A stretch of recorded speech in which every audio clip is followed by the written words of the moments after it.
Hey guys, it's Sandy with Urban Rebel Designs in Aztec, New Mexico. Happy Halloween. I'm not going to keep you on here all night, and you don't have to look at me all night. But I started the countertops yesterday. I did 3 coats of gravel road, and I promised that when I got to the top coat I would come back on really quick and show you how I do the top coat so I don't have streaks and so I have really good coverage.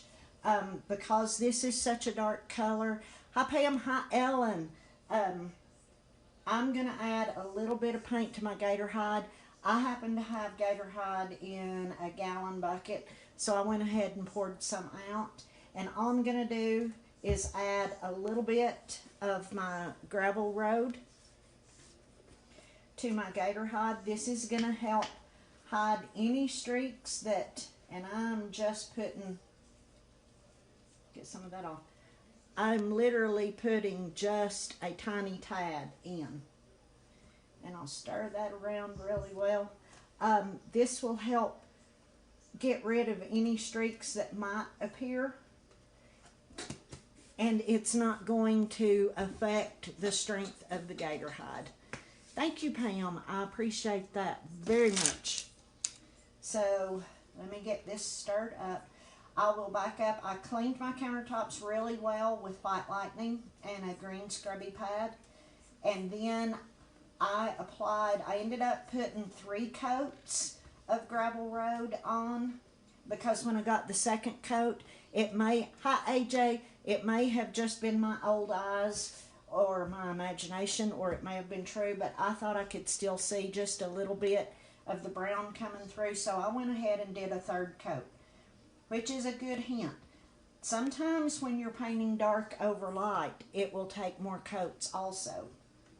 It's not always just if you're painting white over a dark color. You have to let it dry, walk away, come back, look at it again, and that's how you decide. So just that much gator hide in all of this, that much gravel road in all of this gator hide, and you can see how it changed the color. It's not going to show that much once it's dry, and I've got to get rid of my stir stick. But it will make all the difference in the world in the streaks that you have. I've had a lot of questions lately on how to apply gator hide so you don't get streaks. So I'm going to show you how I do it. Everybody does things different, and that's the great thing about painting, is do what makes you happy, do how it works best for you. So in my kitchen classes and anytime that I'm teaching applying gator hide, it's super, super thin coats, and because this is fresh paint, it's dry to the touch, but it has not cured. I literally did the 3rd coat an hour ago. So we're not going to put any pressure. So this is how much of the gator hide I have on my sponge, and that's actually a little more than I normally use. But my secret to not rubbing the finish off is you don't want to back rub it. Once you apply it, you want to leave it alone. Gator hide dries really quick, so you can overwork it really easily. But the way I tell people is lay your sponge down, take your hand away, then all you're doing is moving the sponge. And it's that light of a touch and that little of gator hide. So I'm going to start, let me see where you can see best. I'm going to start right back here and show you. I try to get as much in one long stroke as possible. I will go end to end, and sorry, I've got to walk in front of the camera. And I'm not going back over when I'm brushing back. I'm not going back over where I just laid the gator hide down. I'm going over the edge of it to pick up where it builds up. Sometimes you can get a little ledge. So when I come back, I just pick up that little ledge. And it's that simple. So I dip my sponge in the gator hide. I'm wiping it off. A lot of times I will go ahead and squeeze it to make sure it's not going to drip. And then it's a really, really, really light touch.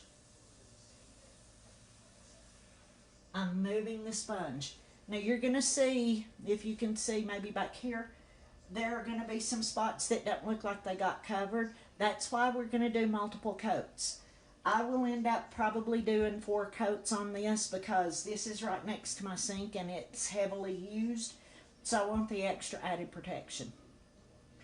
I'm going to finish up this countertop. I will let it dry. It'll probably take it, because we've got the pellet stove going in here because it's cold outside. It'll probably take this 10 or 15 minutes to dry. When I come back to do my second coat, instead of going this way, I will go this way. So I go in the opposite direction on my second coat. My third, I will let that dry, come back and do my third coat, and my third and fourth coats will all be the same direction. I'll take a photo as soon as I get it finished. It may be tomorrow night before I get it finished, but I'll take a photo and post it and keep you updated. If you have any questions, don't hesitate to reach out. I'm happy to answer anything that I can, and if I don't know the answer, I will find someone who does. Thanks for joining me. Y'all have a happy Halloween. Bye.